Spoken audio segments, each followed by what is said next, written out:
for anyone to refer to local media in Kenya as Githeri Media. We all know where that came from, is over the election period. And after that, it's been used to tag the profession and professionals within the practice as that. And it's making one of us very, very furious. But I'll start with Bwire. Earlier in the day, you had a meeting, and this was to tackle the issue of having quacks who have infiltrated newsrooms or are carrying out different issues like extorting the public in the name of Nation Media Group, in the name of the Standard Media Group. And there are things that the measures that you're putting in place to curb this. How bad is it? The situation is bad. There are a lot of brokers and middlemen in the name of collecting and selling news. There are a lot of people who have bought recorders and pens and recorders without batteries and microphones, which they walk and hawk in town. So you go to a press conference which has nearly 80 people claiming to be working for wherever, and they will look around and see which name, if Mark Masai is not. I'm not surprised to see your name on many lists, Mark Masai, and they're right there, and you are not there. I mean, so that it is happening. It's not something we can run away and say it's not happening. It reached levels where in Mombasa we had an event attended by 112 people. We had in Nairobi here an ANC function, 80 people. We had in Kitale where 200 people attended and said they are journalists. So these are things that are real. Yes. I mean, people took even photos and they have sent it to us where you see and were under people fighting for VAT instead of asking tough questions. I mean, genuine journalists have sent us photos of people who threaten them, and in Nairobi they walk with broken bottles, those quacks, and threaten the genuine journalists in Takudunga, you know. So it's that bad. It's not. I mean, so that situation reached where people are fearing even to go to pressers, especially these political trade union related. People fear. People will want now to go to hotel based where at least you are sure of. So it's not an easy situation. Okay. And well, initially, I mean, twice we have taken, people have been arrested. I mean, so it's not something. In fact, now there's a group of 6 ladies who are known, who can sometimes they even now steal from the colleagues' laptops, recorders, and what. So it's that bad. Okay. So that's why the council obviously took interest after receiving all those complaints which we have shared with the colleagues. And for a reason we had to act. Now, one of the challenges we have mentioned many times is that the issue of vetting of proper journalists cannot take a day. People want immediate result. The vetting of judges took how long? The vetting of police officers, the Kavaludi team, took how long? But people want media councils to vet in a day and get. So it's a process. Now, while the 2007 Act was very clear, for you to practice as a journalist in Kenya, you had to have, I mean, a press card. It was already described. Now, the 2013 Act removes that actually and only talks about a foreign journalist.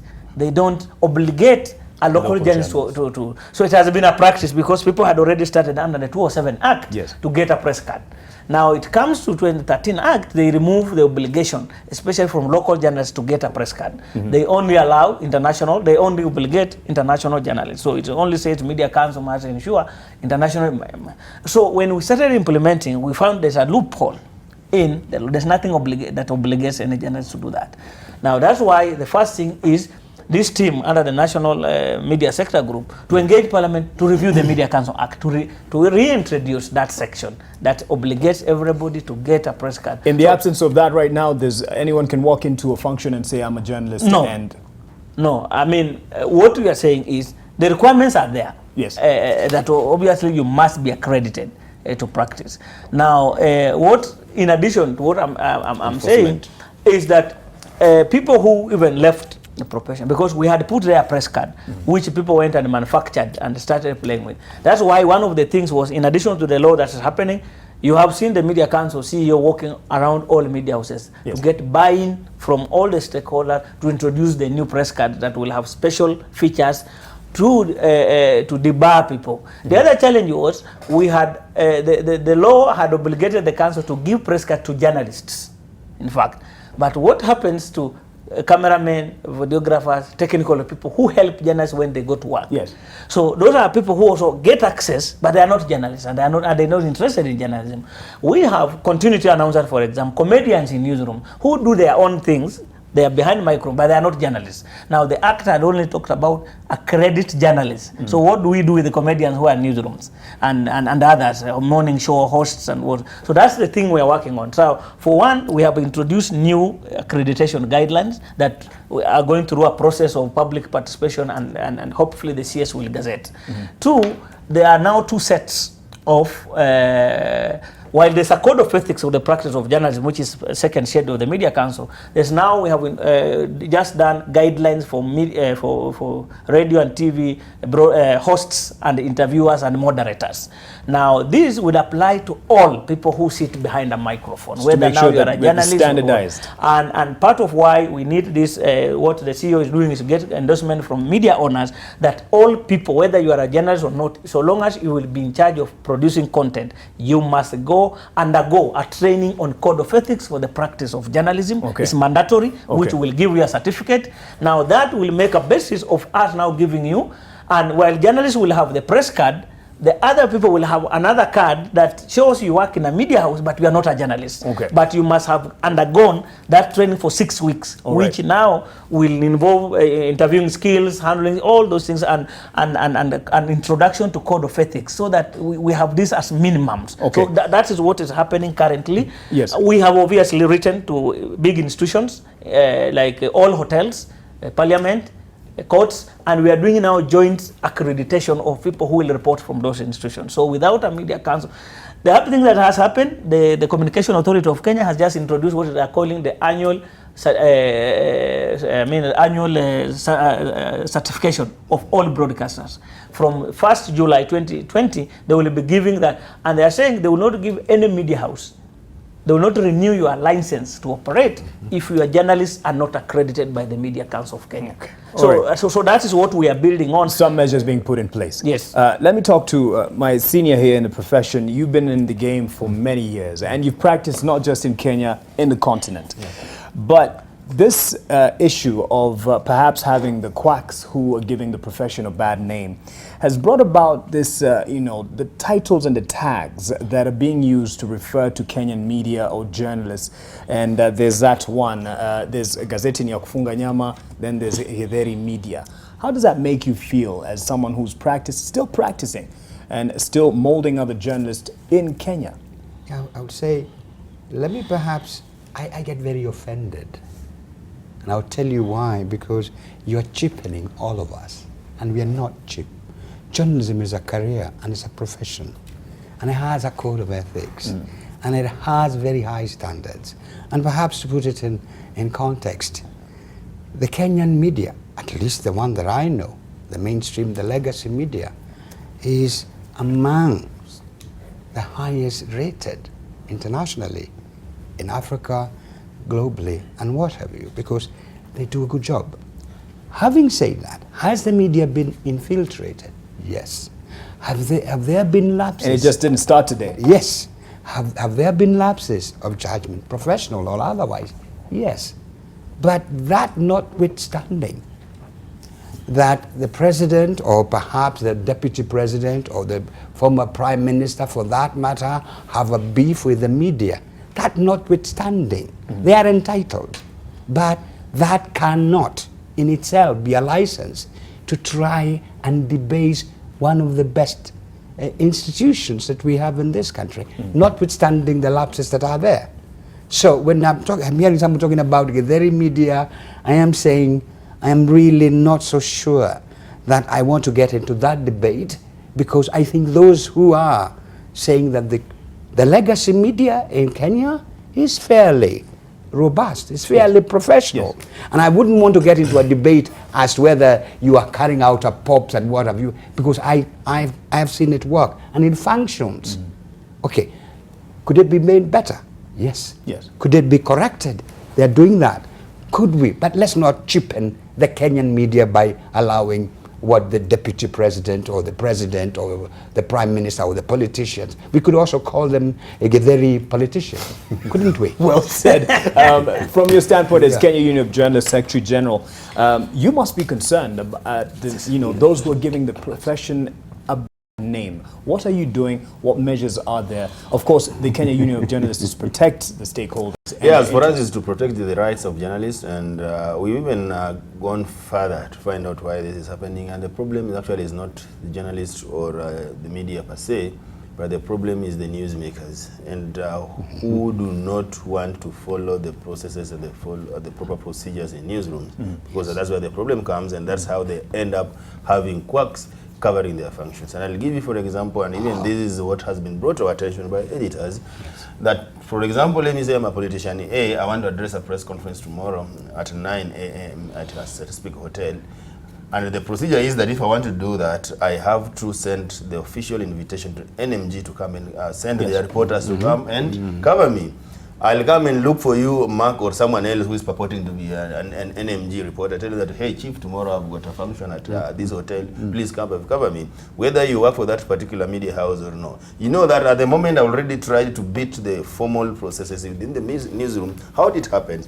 So I come, I meet you. I don't know whether you work for that media house. I don't know whether even you left that media house. I have some informal arrangement with you. Then I go out there as a newsmaker, as a politician, and start claiming that, oh, you know, I bribed this journalist to go and do this story, but I've not this story has not been covered by the newspaper or by TV. So the problem is the people, actually the newsmakers, people who want shortcuts in terms of getting publicity. And these are the people who end up being frustrated by dealing with the wrong people. Once they've dealt with the wrong people, they go out there and come up with these campaigns, smear campaign. I also know that journalism, it has been said that journalism is saying that thing that nobody once said. So once the media, and sometimes when they call us the Githeri Media, I don't feel offended, but I feel that the journalists actually have done their job, because the people are now going out there to start campaign as a result of a good story that was done by the media. And I can tell you, there is a specific pattern from office of the Deputy President. I've seen his bloggers going out there when a story has been done about Deputy President. You'll see Dennis Itumbi, my friend, going out there with these people, trying to demonize journalists who did that story, and mobilizing his bloggers to go out there and start demonizing and trying to belittle the media. So sometimes when they do that, I go home very happy that actually the media did a good job. Sometimes also be positive about the reactions, not because the media actually did not do what they are saying, actually not because probably the media is that they're saying, but because the media has actually removed them from the silos where they're hiding and actually have brought out the issues which they did not want the media to do that. So sometimes it's all about the propaganda and the campaign to try and do away with the good job that the media is doing. And some is purely political. Because 2-3 times you have seen the stories that are purported, I mean, where the Deputy President was writing about the Standard with the story. They want the same stories, the People Daily, but he only chose the Standard. So sometimes it's politics that's spilling over to media. So those are things that we must also be alive to. That sometimes not purely media, but it can be personal, it can be business things that are, I mean, and we have seen, like, I know time is not long, but we have seen even you guys, you are stopped from doing a story, I mean, preemptive on the child rights story, and which is unprecedented. I mean, unprecedented. That's something that, and that's something that we because, I mean, why would somebody who also owns media, he owns media, will be blushing media, and he has invested. His media is this useless.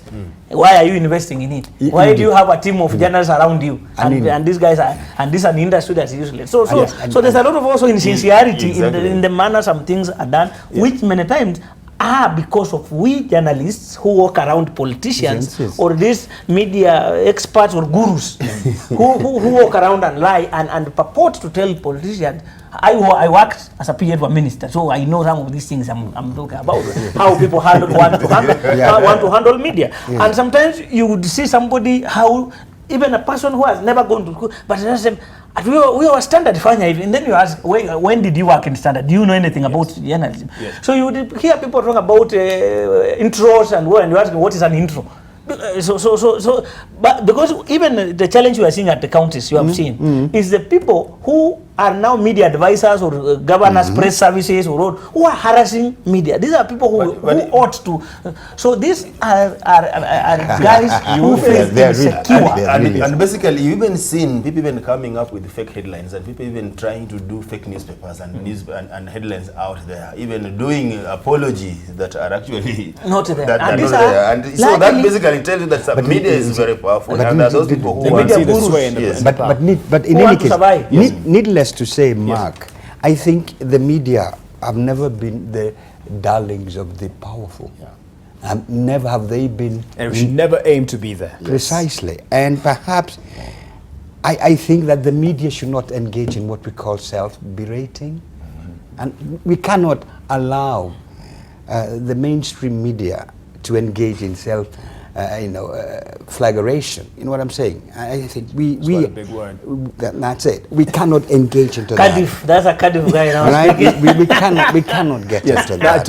I totally am with you. And we don't allow that. Yeah, I think. Yes. And you've mentioned something, Victor, that we need to get into before we leave. And my producer will allow us to just jump that issue of people being arrested at media houses, because there's no obligation on our part to protect anyone who comes forward. I mean, it's a risk analysis on the part of the newsmaker. Yes. If we know that he's being looked for, once he comes to the media and we have done an interview with him or her and he's outside there's nothing the media can do to protect. Right. Unless he sleeps in the studio. You can't chase them Such away. as what Ndindi Nyoro had said he would do, the Kiaro Member of Parliament, and that's what we had opted to kind of just put on the side. But the best you did, that you continuously showed him in the newsroom. Yes. You had a responsibility, that was news, and you showed him. But you can't protect, you can't stop the police from arresting. Yes. You will also be charged for blow. Yeah, definitely. What will be again is probably if they storm a live broadcast. We have the obligation to protect. Exactly. You know, that means that actually there are issues to protect. But a process that takes place after, I don't think there is some things that we can't do as a media. Yes. All right. What they're discussing there is the arrest of the Kiaro Member of Parliament, who actually has been arrested at 9 p.m. earlier this evening, and he is in custody. But it played out yesterday. Royal Media Services. Yes. It's also a cautious thing that for you, remember, and it happened here when for one time Ndura Warunge had been looked for. For quite some time, and he came here for an interview, and while leaving the media house, he was arrested outside there. And his followers never understood, never forgave the nation for some time. They said it was our fault. They almost came here with the placard set up. So sometimes journalists also need to be cautious that if somebody, for example, is being looked for, largely in criminal related, that you also risk hosting such a person when he's still in that middle. So that, what are you doing? I would say but actually, like Suna East MP, Junaid Mohammed, he came here 2016 in June, and it was over to talk about basically on AM Live, on a political show, and of course to respond to accusations of hate speech and what have you. And they were looking for him. The authorities were looking for him, and he was arrested right after he left the building. And that's what people might say. You guys are setting people up for. Yeah, exactly. We never. You can't know what I did outside there if I'm being looked for police or not. When you call me here. In any case, the media is not above the law. Yes. So let's cut the chase. And the only thing that the media houses and media the student where we are is protected. Indeed, there'll be trespass, isn't it? And I think if then I have an issue with the law and I get out of the nation, then that's another matter. But I cannot. The nation would not want to be accused of being an accomplice unless then your sanctity where we are now is being invaded. And the broadcast code, actually, if you read the broadcast, the program code for broadcasters by the Communication Authority of Kenya is very clear. If you are hosting a person who is a criminal or a suspect. Precisely. Now, a criminal, or they were talking about somebody who will knowingly. Yes. After you finish the interviews, you hand them over to the police. Precisely. Otherwise, you are an accomplice in a crime. You cannot be. I know two cases from Radio Jambo where they hosted somebody and he was talking about how he was a rapist, what he did. I mean, and after that, it was a big issue, and two people, they handed over at least, what I know. Right. And that's the program code which you broadcasters signed into. But you see, Victor, sometimes if you look at the case of Junet Mohammed, and also you look at the case of Dindi Nyoro yesterday, it tells you sometimes we as the media, we allow these guys to get to the platform and to play out political games. Precisely. Because basically sometimes they want to use this platform for the purposes of getting popularity. And that's what it sometimes happens. So as the media, sometimes we need to be very careful about that. And cautious. Being used so again sometimes. We are being used. These are the people who knew very well, I'm sure Dindi and even Junet Mohammed, they knew very well that we were being looked for by police. And therefore, but they wanted to make a spectacle. Exactly. So and that means that when you go there on TV, these people will know that we are looking for Junet ndio tunamwona kwa NTV, twende pale Nation Center chini tumoja kitoka tushike. And did you see? So, and they know very well that is going to happen. But now for them to get political mileage out of it, wanakuja, and so that you. So we're playing into their trap. Yes, exactly. and I think the media must be careful in search for numbers, the eyeballs. I've heard you many times kind of justifying excesses on account that there will be eyeballs, the opposition do that. And I think we are a legacy media. We are not in competition with social media. We cannot afford to be. We don't have the systems. We don't have the technological. And professionally, we cannot debase ourselves to that level. Right. We are not rumor-mongers. Journalism and forget this. We are not rumor-mongers. We are not rumor-mongers. Let's address one thing here, and let's get closing remarks on this. On the 1st of September, NTV Investigates, you've mentioned this, Victor. It was meant to air an expose on the Child Welfare Society of Kenya, but that did not happen as a government agency acquired a court injunction to stop its airing.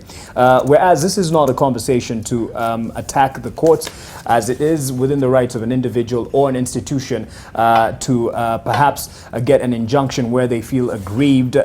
This does set a precedent in terms of how we carry forward investigative reports. We're still keen on pursuing this particular case in courts in the right channels, and a similar story, however, did air on KTN. And this was on the lead, and this was last Tuesday, documenting the sad story of poor Kenyan minors neglected and abandoned by the Child Welfare Society of Kenya. This is what the Media Council CEO had to say about this issue. I know the matter is before court, but I do not think that the law in this country allows for that we can call that gagging of the media.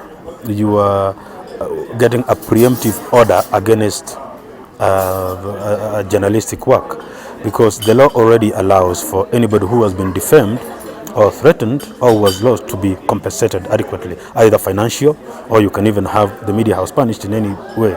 So in that case, then we do not think that you can start issuing preemptive orders before journalistic piece is done. That is, it can be misused to cause gagging, because then if it means that if a journalist is doing their work, when you call a source to get their side of the story and they're uncomfortable, they rush to court to get a preemptive order. That is a threat to press freedom, and we don't think that it should go on. Let me start with, you wanted to say something Yes, I would already. say this. I think in this country we've had a lot of people abusing the systems, and I think the lawyers in this country and the politicians have done that in the past, that what they call preemptive, they go to court to stop that you shouldn't be arrested and what have you. And now it has already come to the arena of news. Indeed, Goldenberg, indeed, NYS, indeed, what you did, this beautiful story you did on the toxic city and what is going on.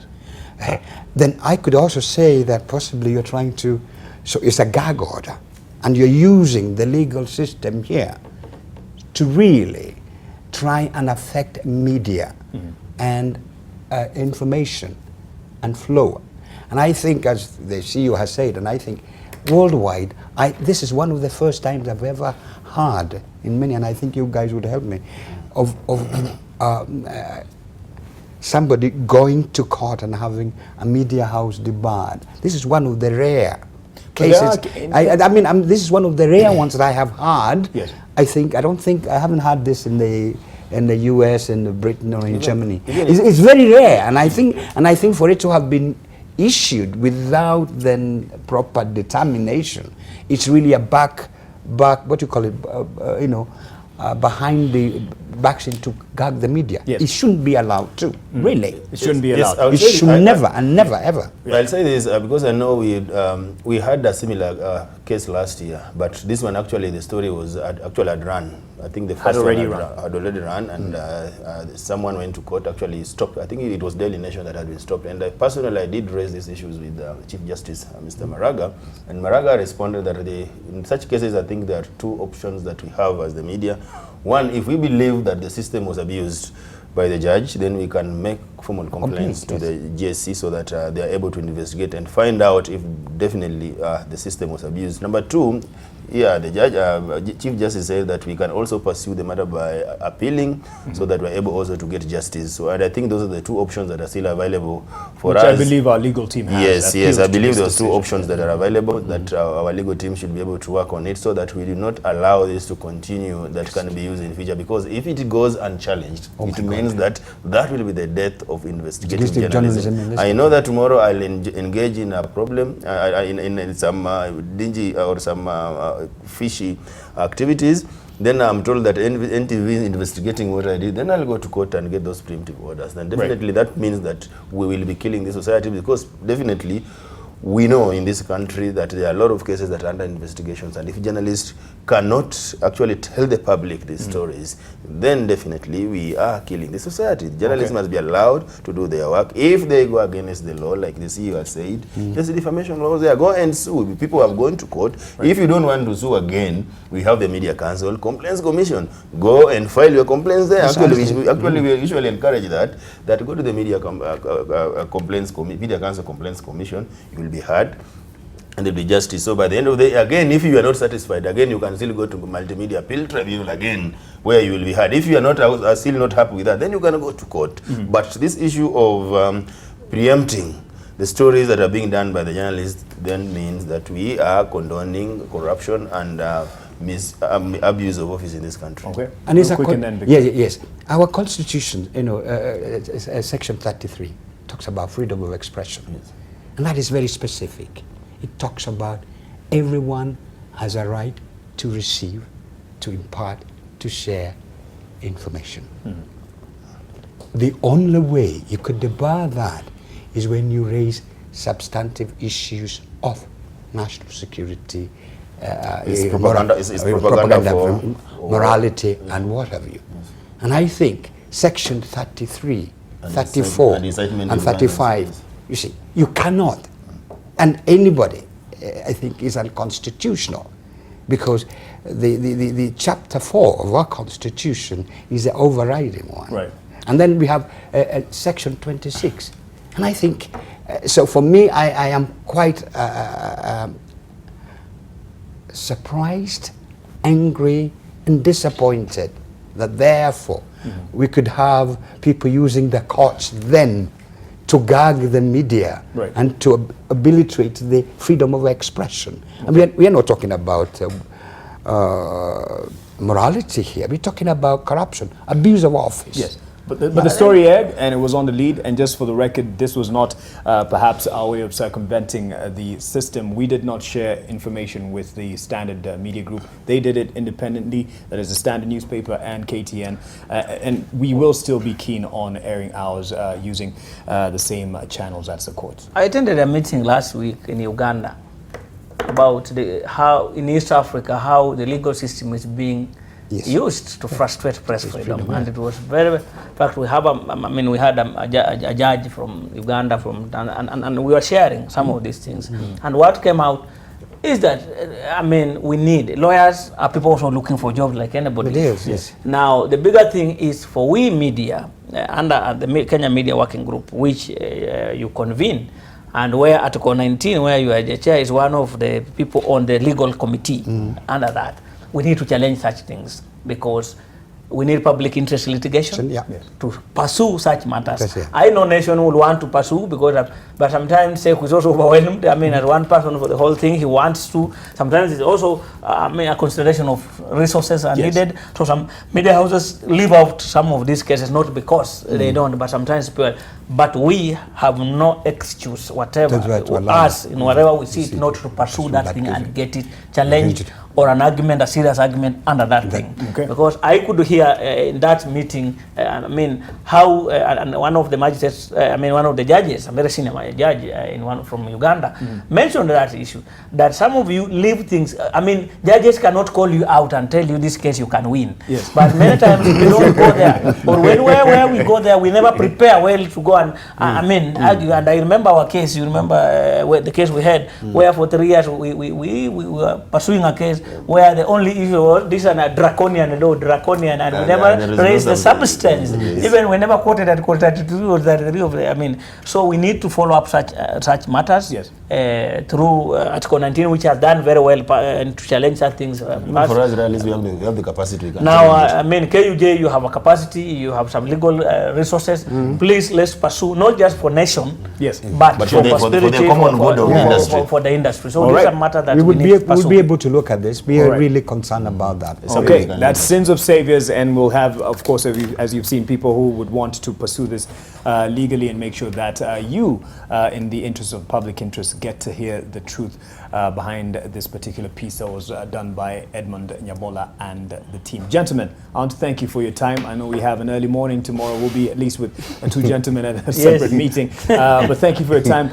Veteran Gashie, thank you so much for the time that you've given us.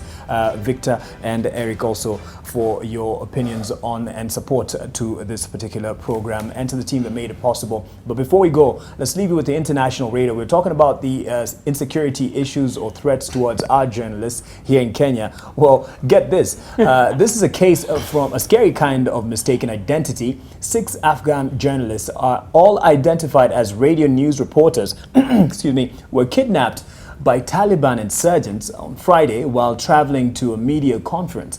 However, the chief Taliban spokesman said on Saturday that the seizure of the journalists had been a mistake, my goodness, and that they would soon be released.